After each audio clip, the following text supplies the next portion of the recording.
Congressman Byron Donalds is joining us right now on Daybreak, 92.5 Fox News. Hey, how are you? I'm doing good. Are you and Jake the millennial okay, though? Yeah, we're fine. He's okay. He made this face at me, like this snarky look. You know, like millennials. Every once in a while, the kids make that snarky face at you, and it's like, wait a minute. What are you making the face for? I guess I'm just used to asking why the kid's making the face. Because I have a son that's 15. He makes a lot of faces at me now. That's his thing. But anyway, you wouldn't, you wouldn't know anything about that. It's not like you have kids that make faces at you and you ask them to do things, right? They wouldn't dare. They know who's the top dog. Come on now. There's never they know who the head of the table is. It's Erica. They understand. Oh, no. Stop. See? All right. By the way, you heard Spencer's here, so. Yeah. Good morning, Congressman. Spencer, how you doing, man? I'm doing great. We miss you in the Florida House and proud of all you're doing there federally and to help the state of Florida, but definitely miss you in the legislature. Hey, look, so I'll tell everybody, man, the legislature is awesome. Great people. Obviously, Spencer has served there. They make them good in the Florida House. I was with Marco on Saturday. I was talking to him a little bit, and Friday, and we were talking about the Florida House, and we're like, there's nothing like it. Forget the Florida Senate. The Florida Senate, they're okay. It's where conservative legislation goes to die. And Drew, let me say this: when I first got to the Florida House, there were two legislators that I wanted to be like. One was Ray Rodriguez, and the other was Byron Donalds. And if your listeners ever get a chance, I remember sitting in the chamber when Byron gave this impromptu, off the cuff speech in support of allowing college athletes to take advantage of name, image, and likeness. And it was one of the most powerful speeches I have heard in the Florida legislature. People should go up and look that up and view it. Do you remember that, Congressman? I remember that one. That's a while ago. And actually, to piggyback off of what Spencer said, when I was running for the state house back in it's back in 16, either 2016 or 2015, I went to Tallahassee, and one of the things I did is I was in the gallery watching floor action, and Ray Rodriguez got up and gave a speech. And if you know Ray is a very quiet, respectful person. And then he got up and gave this speech, and I was like, holy shoot, that's Ray? Like, where's this Ray Rodriguez been? So I went to his office that day. He'll tell you. I went to his office that day, and I was like, Ray, I had no idea that was inside of you. It was amazing. Great speech by Ray. Oh, that's so cool. So speaking of some things that you are seeing and witnessing, I didn't know that cheap fakes existed. I had no idea. This is and I bring this up about the cheap fakes and Joe Biden because I just want to ask you a little inside baseball here. Do people really buy this there in DC? Do you seriously have Democrats that are there going, oh yeah, it's manipulated video. All of this stuff is manipulated. We're running. I mean, they probably like the fact that people are running with it because it's helping them.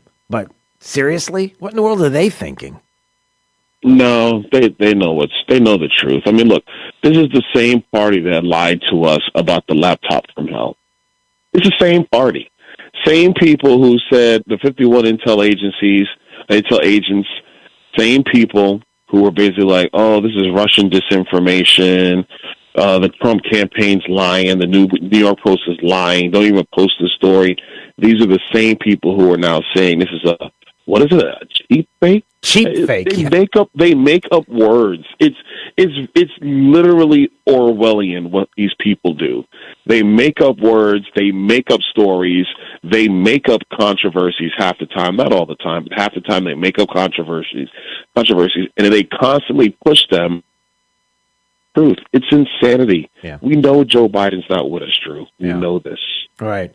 And, I brought this up earlier because somebody said to me yesterday, and I was having a conversation about Trump and Biden, and one of the things that they said was, why are we always so easy to believe that, why is it so easy for us to believe that people think like we think? Like, for example, Kamala Harris is not going to be the nominee, and Biden's not going to make it, and the Democrat Party doesn't want to see either one of them, so they're looking for somebody else to come along like Gavin Newsom.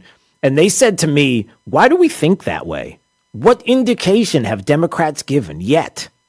Once. Can you name once that the Democrat Party has given the indication that they don't want Joe Biden to be the nominee and they have a problem with Kamala Harris being the vice president and possibly their person, especially considering that if somebody else is pulling the strings behind the scenes, who cares who the front person is? As long as they're following the orders, so to speak, what difference does it make? I wonder if anybody has mentioned that. What do you think when somebody says something like that? That's exactly what I think. I think they don't really. The only reason why they're concerned about Joe Biden is because they would lose the White House and essentially lose their ability to do what they want through the executive branch. That's it. It's not even about Joe Biden. He's a vessel. He's just there because he wants to be president. He's always wanted to be president. And the deal he cut to be their nominee is that he would do the Elizabeth Warren, Bernie Sanders, AOC agenda. That was the deal that they cut. Yeah. So now his situation is, I still want to be president. You know, in the times of the day where he's lucid, he still wants to be president. That's why he hasn't given it up. And I forget where I was. And I was talking about this in more detail, and I just said, listen, it doesn't matter who the person is. It could be him. It could be Kamala Harris. It could be Gavin Newsom. It could be Gretchen Whitmer. It doesn't matter.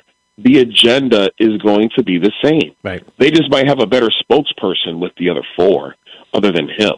But the agenda will be the same.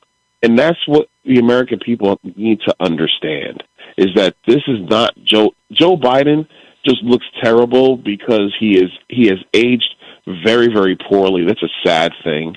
But he's aged very, very poorly. But the agenda will be consistent regardless. Like, he's not a great spokesperson, never has been. He's not Barack Obama. He's not Bill Clinton. If he was, he would have been president a lot sooner, but he's not. Right. But the agenda's the same. Yeah, and somebody else was talking on X about how when it comes to the debate next week, that Trump should just walk in and pretty much just lay out the lie and just say, look, here I'm standing next to a person right now who flat out lied to you to your face, who basically, I just want to say one thing. During the last debate, Joe Biden looked into the camera, told you his son's laptop was a Russian plant, knowing it wasn't true. He told you that neither he nor his son has ever taken money from China. He told you that he's never taken a dime from any foreign source. He lied to you. Those have all been proven to be lies. Why would you believe anything he says tonight? Mic drop, walk away. He's right. I mean, that's probably exact. If Donald Trump opened up with that, it would be brilliant because there's no comeback to that.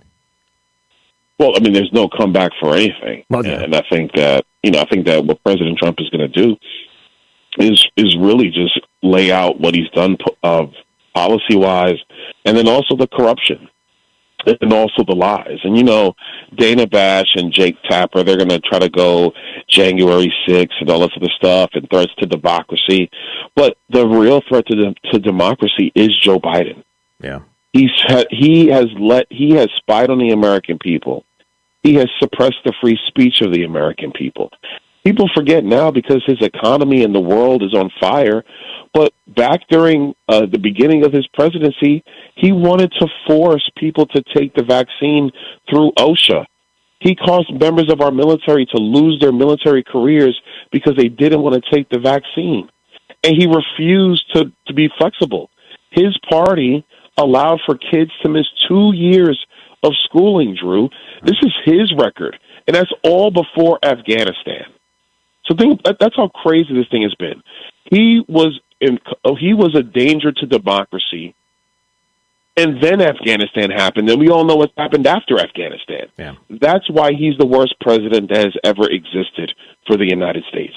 Congressman Byron Donald is joining us on Daybreak 92.5 Fox News. You brought up Afghanistan. You brought up other things that have been going on with this administration and what they've been doing. And the one thing that I know people have been asking me about is to ask you about your concerns about this executive order that Biden signed off on and some of the things that we know about and maybe intel that we have about the security of this country, because we have to wait until November we have to wait until February 25 if we want to see anything happen. Nothing's going to happen up until that point with regard to how many people are coming in, the the executive actions taken and this idea of having 500,000 people that have been here illegally for 10 years, that they're going to be rewarded with some path to citizenship. But yet the safety and security of the country is still at risk, and how many times we have heard about the heightened alert of risks to the country. I mean, what do you say to somebody who says, look, we have no time to wait? Look, I say to people that it's just going to be tough sledding. Joe Biden's not serious, never has been. The executive order, what was it, a week ago? Mm-hmm. That was just a fig leaf because of his poll numbers to just say he did something. That's all only reason why he did that. But the reality is they are going to turn the screws on immigration and every other policy to try to find a way to get more people to vote for Joe Biden. They know they're hemorrhaging votes. They know this. They know they have a serious problem with black men in particular. They know this. And so that's why you have this new order talking about how if you're the spouse of somebody who's here illegally, you get essentially asylum, which allows, not asylum, you actually get a pathway to citizenship, which allows you to then be able to vote and go get a job and all sort of stuff. Like, it's crazy. Yeah. All of this stuff is, and again, I'll go back to it, threats to democracy. He is a lawless president. He is in violation of separation of powers. This is just the most recent one. This is now, number 6, where he's violated separation of powers, which I believe all of these are impeachable offenses because Congress never spoke to this, but he's just doing it anyway. The man is a true radical, and his team are true radicals. And what's mostly dangerous about Joe Biden is it's not that he's like this massive ideologue. I honestly don't think that's who he is. I think he's just so power hungry. He will let the radicals run the place. That's the true danger of Joe Biden. Yeah. Congressman Byron Donalds joining us on Daybreak, 92.5 Fox News. Hey, before we go, I just wanted to ask you this question because this popped up on my X feed from E.J. Antoni, who is with the Heritage Foundation, The Economist. Apparently, job growth was overestimated by more than 770,000 last year. So 1 out of every 4 jobs that was supposedly added last year never existed. And they already revised down job growth in 10 out of the last 12 months. And now they're revising it down by another 800,000. What are we doing here? Did you know about that? I mean, it's shocking. Yeah, we've been monitoring this for quite some time. I mean, look, it's a disaster of this economy. This man, the president, his team, they don't know what they're doing. I mean, these people, I remember he came back and, he was running for office. He was like, oh, well, the adults are back in charge. No. These are not the adults. Listen, Lonnie Kai has been a fixture in Southwest Florida for a long time, but these are the adults that are partying on a Sunday afternoon at the Lonnie Kai. But right. This is the way they run things all the time. And it's been a mess. It's been a disaster. Yeah. He's not good at this. He sucks. And so even for the people at home who might be independent, might be Democrats in Southwest Florida, you know that this is terrible. You cannot support this man any further. Yeah. And so like their jobs number that they've been touting, that's like the only thing they've been saying. Look at unemployment. Look how many jobs we've created. All these jobs that have come back in the United States are in spite of Joe Biden. Right. Because he kept our economy shut down longer than it needed to be. He created a massive inflation. He has hurt so many small business owners in our country. And small business is the lifeblood of not just economic growth, but job growth in the United States. He's hurting all that, but they don't care. They don't even care about the statistics. They lie about those too. Yeah. All right, Congressman, I guess we're going to jump.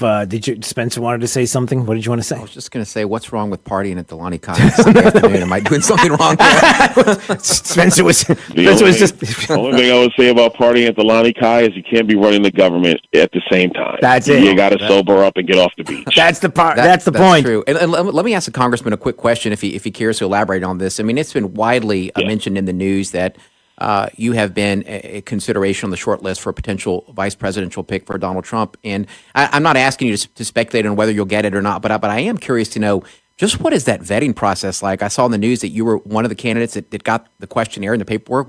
What is that like?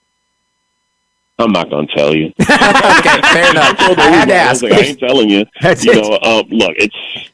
I mean, I all I'll imagine it's say like is the that it's Florida pretty cool. bar. They investigate every aspect of your life. They do stuff. Yeah, stuff. they have do to. stuff. They have to. That process is fascinating to me. They talk Stuff stuff. happens. They Let's stuff put it happens. that way. Yeah. Stuff happens. They do stuff. They talk stuff. It's stuff. Okay, good. Well, good luck. All right, Congressman. We always appreciate you joining us, and I'll see you next week. Okay, all the best. All right. All right, See you guys. See ya.